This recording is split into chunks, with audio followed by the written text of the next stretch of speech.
The world woke on June 22, 2025, to news of a major American military operation. The United States had launched what it called Operation Midnight Hammer. This was a direct and powerful strike against Iran. The targets were three of Iran's most important nuclear sites. These included the heavily fortified underground facilities at Fordow and Natanz. Another site in Isfahan was also hit. The attack was not a small one. It involved more than 125 aircraft, really showcasing American air power. B-2 stealth bombers dropped massive bunker buster bombs, some weighing 30,000 pounds, to penetrate deep underground. At the same time, a U.S. submarine launched over 24 Tomahawk missiles. This was a clear message from Washington.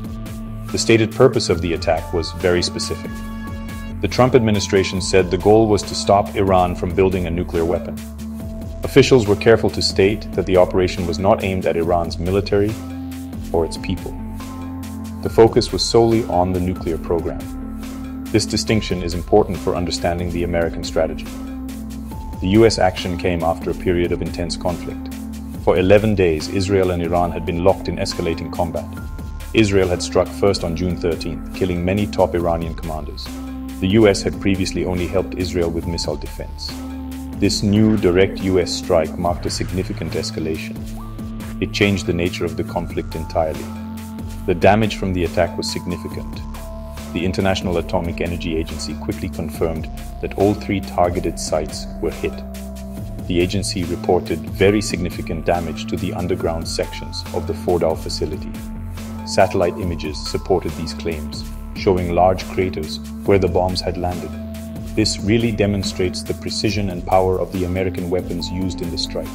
The attack clearly achieved its immediate goal of damaging Iran's nuclear infrastructure. However, the full extent of the damage and its long-term impact on Iran's ambitions remain subjects of intense debate among international experts and intelligence agencies.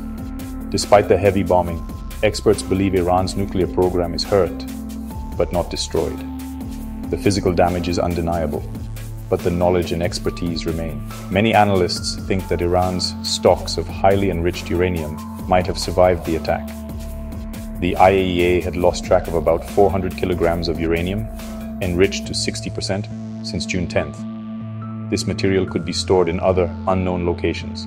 Therefore, while the US strike set back Iran's progress, it likely did not end its nuclear capabilities. The question now is not if Iran can rebuild, but how and when it will choose to do so, and what a cornered regime might do next.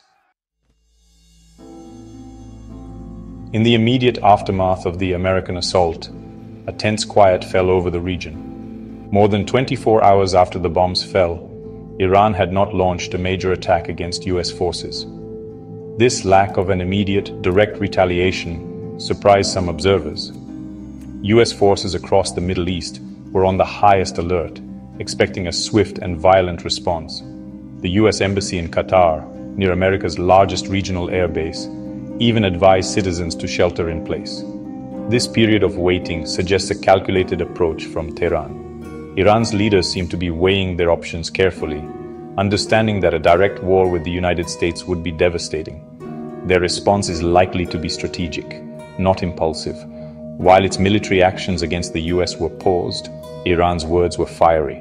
Iranian officials issued strong threats and vowed to get revenge. A military spokesperson, Ibrahim Zolfakari, directed a message to the American president. He said, "Mr. Trump the gambler, you may start this war, but we will be the ones to end it." This rhetoric is designed for both domestic and international audiences. It projects strength and defiance. Foreign Minister Abbas Araghchi declared that the US is solely and fully responsible for the dangerous consequences. He added that Iran reserves all options for its response. These statements signal that retaliation is coming, but on Iran's own terms and timeline. Instead of directly targeting American assets, Iran has continued its ongoing attacks against Israel. For 11 straight days, Iranian missiles have rained down on Israeli cities. This campaign has marked a dangerous new phase in their long-running shadow war. For the first time, a significant number of Iranian missiles have been able to get through Israel's advanced missile defense systems. This has caused real damage and disruption. Electricity has been knocked out in parts of southern Israel. The attacks have sadly resulted in 24 deaths and hundreds of injuries. By focusing on Israel, Iran can retaliate without provoking a direct, full-scale war with the more powerful United States. This strategy serves multiple purposes for the Iranian regime. It allows Iran to show its people and its allies that it is fighting back. It also puts pressure on the United States by harming its closest ally in the region. The sustained missile attacks test Israel's defenses and create a constant state of emergency. At the same time, Israel has expanded its own campaign in coordination with the US strike. Israeli forces have hit symbolic targets like Tehran's Evin prison and Revolutionary Guard command centers. This creates a dangerous cycle of attack and counterattack, with civilians often caught in the middle. The conflict is now a multi-front war with the potential to spiral further out of control. The American attack and the ongoing conflict have sent shockwaves across the Middle East. The region is now on a knife's edge. The United States has taken steps to protect its citizens and assets. The State Department is evacuating non-essential staff from its embassy in Lebanon. This is a sign of how unstable the situation has become. The US has also doubled the number of emergency evacuation flights for American citizens who want to leave Israel. These actions show that Washington is preparing for a wider conflict. The fear is that Iran could use its proxy forces in countries like Lebanon, Syria, and Iraq to strike American or Israeli targets, expanding the battlefield dramatically. The humanitarian cost of this conflict is already high and continues to grow. According to Iranian officials, Israeli attacks since June 13th have killed over 400 people. Many of these victims are reported to be civilians. The relentless bombing of the capital city, Tehran, has had a devastating impact. Much of the city's population of 10 million people has reportedly fled to find safety.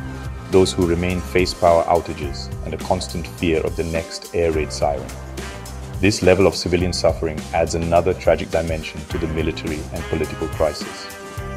It also creates a refugee crisis that could destabilize neighboring countries. The conflict is not just between nations. It is also shaping politics within them. In the United States, President Trump's decision has caused a deep political divide. Most Republicans support the strike, seeing it as a necessary step to prevent a nuclear Iran. However, many Democrats have criticized the administration. They argue that the president bypassed Congress and acted without proof of an imminent threat to the United States. President Trump himself added to the uncertainty. In a post on social media, he seemed to suggest that regime change in Iran was a goal. White House officials later tried to downplay this, but the comment has fueled speculation about America's ultimate objectives. For Iran, the external pressure is immense. The combined US and Israeli military campaigns are designed to cripple its power. Israeli officials have stated that they are close to disabling both Iran's nuclear program and its network of regional proxies. The strike on Evin prison, a notorious symbol of the regime's oppression of its own people, was particularly symbolic. It was an attack on the government's authority. This two-pronged assault on both its strategic assets and its political legitimacy puts the Iranian regime in a very difficult position. It must respond to save face, but any major escalation could risk its own survival. The US strike on Iran has triggered a swift and divided international response.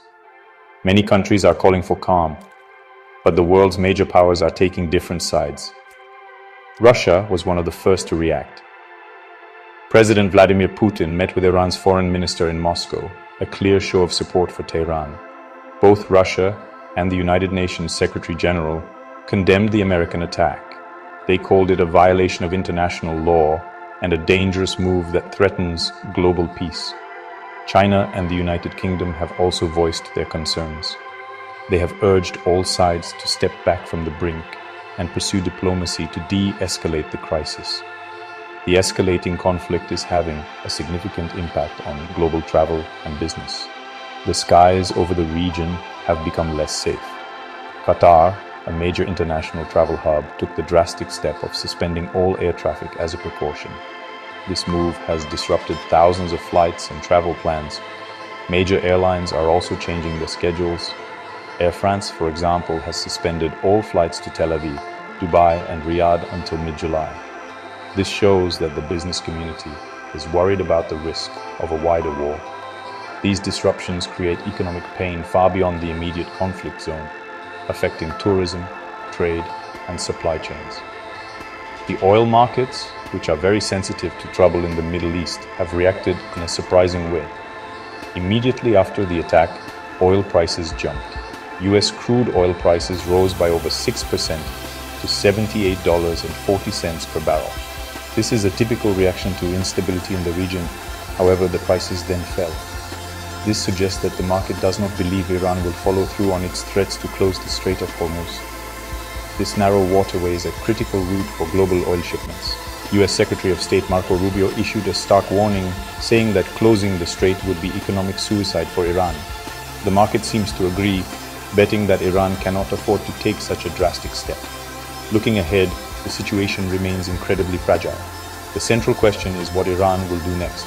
It has chosen to continue its missile attacks on Israel while threatening a larger response. The United States and Israel are continuing their own pressure campaign. This creates a dangerous standoff where any miscalculation could lead to a full-blown regional war. The international community is trying to find a diplomatic path forward, but tensions are at an all-time high. The coming days will be critical in determining whether the region descends further into chaos, or if a way can be found to pull back from the edge of a catastrophic conflict.